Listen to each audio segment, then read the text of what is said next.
सभी किसान भाइयों को गणों गणों राम राम। किसान भाइयों, फसलों की बुआई का समय हो चुका है और हर किसान इस उम्मीद के साथ फसल बोता है कि इस बार उसकी पैदावार पिछले साल की अपेक्षा अधिक होगी। परंतु फसल बोने से पहले किसान को जिन मुख्य बातों पर ध्यान देने की ज़रूरत है वो एक तो है बीज और दूसरा है उर्वरक यानी कि खाद के सही प्रयोग के बारे में।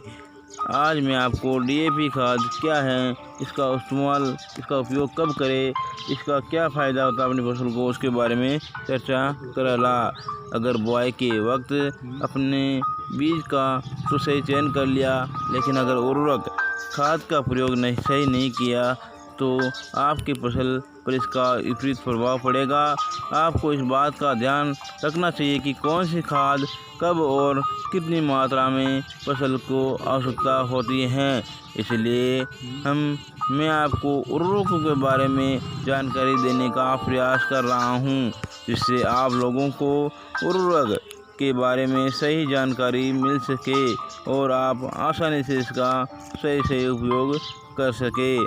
डीएपी खाद क्या है, इसका उपयोग कैसे करें, यह हमारी फसलों में क्या काम करता है। फसल की उपज बढ़ाने का एक रसायन है डीएपी, जिसे हम पेड़ पौधों की वृद्धि करने के लिए उपयोग करते हैं। इसको हम फसल की बुआई के समय उपयोग करते हैं। इसका उपयोग हम घोल के रूप में भी कर सकते हैं। डीएपी फसलों में नाइट्रोजन, फास्फोरस और पोटेशियम की पूर्ति करता है। इसके अलावा ये धरती के पोषण के लिए अति महत्वपूर्ण तत्व माना गया है। डीएपी का पूरा नाम डाई अमोनियम फॉस्फेट है। इसमें नाइट्रोजन की मात्रा 18% होती है, वहीं फास्फोरस की मात्रा 46% होती है, सल्फर 0 और कैल्शियम की मात्रा 0% होती है। अब किसान भाई, जो डीएपी में 18% नाइट्रोजन होती हैं वह क्या काम करती हैं?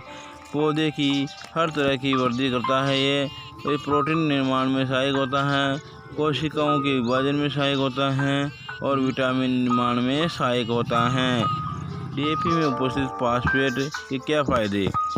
फसलों में जितनी ज़रूरत नाइट्रोजन की होती है उसी प्रकार फॉस्फेट भी उतना ही ज़रूरी होता है। फॉस्फेट पौधों की जड़ों को बढ़ाता है, जड़ों को मजबूत करता है, पौधे को गिरने नहीं देता है। पौधों में लगने वाले फलों में बढ़ोतरी होती है, कोशिका विभाजन में उपयोगी होता है और शोषण में भी उपयोगी होता है। डीएपी का इस्तेमाल कैसे करें? सबसे बड़ी बात यही है किसान भाइयों, ज़्यादातर किसान डीएपी का उपयोग अपनी बुआई के समय बीज और खाद को एक साथ मिलाकर कर देते हैं, जबकि यह तरीका बहुत ही गलत है किसान भाइयों। क्योंकि अगर अपन डीएपी और बीज को एक साथ बुआई करेंगे तो डीएपी का दाना अगर बीज के ऊपर रह गया तो वह अपने बीज को सड़ा देगा। इसलिए किसान भाइयों, डीएपी खाद का उपयोग हमेशा बीज के नीचे पहले ऊर कर देना चाहिए, उसके बाद अपने को बीज का उपयोग करना चाहिए। हमेशा डीएपी के दाने अपने बीज के नीचे ही रहने चाहिए, इसलिए 2 नालों वाला सीड ड्रिल का उपयोग ही करना चाहिए। इसके अलावा किसान भाइयों, डीएपी को फसल की बुआई के समय हमेशा ऊर कर देना चाहिए। आजकल बहुत से किसान डीएपी का उपयोग स्प्रेयर के रूप में भी करने लगे हैं, लेकिन वह तरीका सही नहीं है। तो किसान भाई, अगर आपने जानकारी अच्छी लगी है तो सब्सक्राइब कर जो, लाइक कर जो। धन्यवाद।